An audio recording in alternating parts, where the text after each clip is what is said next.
Welcome back to the weird side of YouTube. This is the Writing Rainbow. Let me break this down for you though. I'm doing two videos. One video for the Writing Rainbow that is titled Tropes That I Love to Write. And it's also, in case you can't guess, it's also tropes that I love to read because I write what I want to read, what I like to read. Also what I can't find in books that I want to be in books. And the second video I'm going to be making is for the Reading Storm, and that is going to be called Tropes That I Loathe to Read. And if you can't tell, I wouldn't write a trope that I don't like. So I just thought it'd be a cute little thing to split them up into two. That way they would be even for a little bit on the playlist, the number of videos. So let's get started with the tropes that I love to write.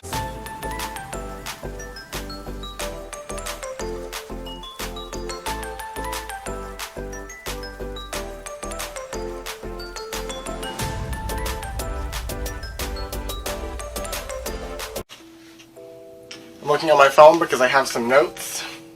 The first one I have written down is friends to lovers. If you don't know, I'm sure you do, but let me break it down for you.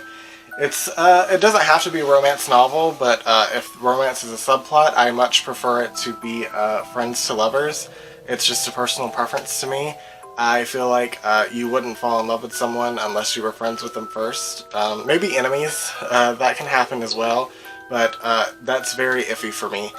Usually if it's an enemies to lovers trope, it doesn't really seem like it's working for me unless the one of the parties is only an enemy on the side of like the bad guys if they don't have a choice, if they're being forced to, or if what they're doing is what they want to happen, their goal is ultimately good, but they're going about it the wrong way. Those are the only times I can ever see enemies to lovers trope really working. A lot of times they make the male love interest, if it's a heterosexual pairing, very toxic and mean to the female love interest, and I just don't like that. It's not normal, it's not natural. It makes me think that the girl has a bit of baggage that she needs to take care of because she's choosing a guy that treats her like crap to be her life partner. But that's just my opinion. Friends to lovers I think is much more realistic, much more cute and innocent, and I prefer my love stories to be that. Gay or straight, it doesn't matter. That's another reason why I don't really like erotica. Erotica's nice sometimes, and sex scenes are okay, but if a book is just sex scenes and there's no plot, I'm not into that. I know a lot of people are, and that's fine, but for love interest, I like it to be cute and innocent and sweet. That's why I prefer friends to lovers. The second trope I like to write is love conquering all. It doesn't have to be in romance again, and it doesn't have to be a romantic pairing. It can be the love between families. I'm writing a horror novel currently, and I'm trying to bring this trope into it somehow, although it's incredibly difficult, considering there's death everywhere, but it's really fun to try, and I really enjoy bringing it around to that happy ending. But love conquering all, I think, is more than a trope. I think it's real life. I think that if you love your family or your friends or your lover enough, you guys can get through anything if you work together. So that's just my opinion, and I love that trope. Another trope I love to write is tragic villains. Like I mentioned this a little bit earlier on in the friends to lovers section. I really love it when villains are what they want is something noble, but they're going about it in a very destructive way because they're so traumatized. I really like that. That's my favorite kind of villain. The kind of villain that's not really a villain, they're just hurt and lashing out because of that hurt. That is my favorite kind of villain. I really don't like villains that are just evil just to be evil and have no real backstory. I don't like that. That's not very realistic, I don't think, because in the human psyche, I think, in the human condition, we're all someone's villain in someone else's story in real life, and I feel like if you try to bring that into your story, it'll make it all that much more real and more heartfelt.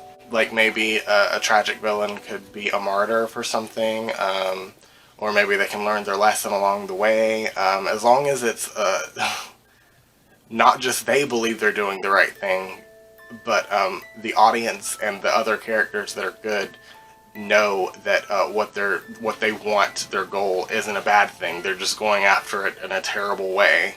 I think that's good writing. The next trope that I love to write is called the final girl trope, and it's mostly in horror movies. Sometimes it's in novels. It's where one character, usually a female, survives a killer or some other supernatural being that is wreaking terror on a small town or a city or a group of her friends, and slowly she transforms from this docile, mousy, sometimes nerdy girl into this badass bitch that ultimately kills the villain in the end, and I think that's really, really powerful. Think of Sarah Paulson's character in American Horror Story Asylum. That was the perfect example, I think, in my opinion, of the final girl. Sometimes it's just, I don't think it's done well when it's this way, but sometimes in horror movies, it's just a girl that happens to survive until the end, and she's not really had any growth. I think the whole point of stories is for characters to grow along the way, and if the main character that survives at the end is just the same, she just has trauma, I don't think that did anything much for the story.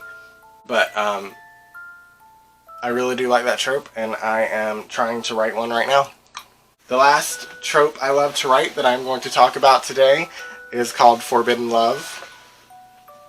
And that can be enemy to lover territory, but again, enemy to lovers can be really problematic depending on how one goes about it. It's really rare for me to like enemies to lovers, but I love for the trope of forbidden love. Like a Romeo and Juliet kind of thing. I just think it's really pretty and poetic. But a lot of times people conflate forbidden love with trauma bonding. And not to say that you can't fall in love with someone that's experiencing the same trauma that you are. It's just that from a lot of young adult books I've read, the main characters aren't falling in love. They're experiencing trauma bonding because they don't really know each other. They're just getting closer because they're in a shitty situation and they're all each other has. And they're seeking solace within each other. Maybe physically. But I really do love the forbidden love trope, and I feel like it can be done well, especially when it comes to even things outside of like enemies to lovers. In books that has no enemies, it can be like, for example, this is cliche, but like the popular cheerleader and the creepy goth kid. It happens. It can be like, my ear fell out, oh god!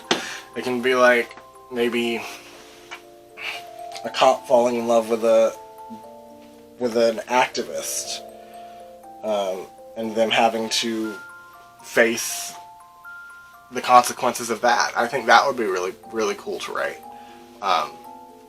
Depending on how one does it, it could possibly become problematic as well.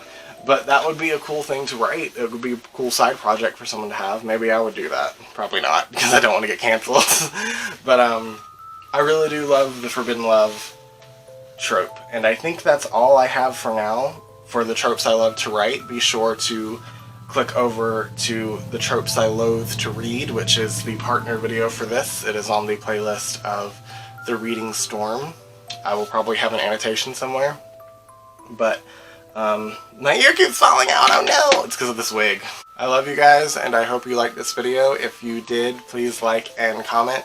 Please subscribe, but honestly, I appreciate just a view. I will see you guys in this next video. Bye bye!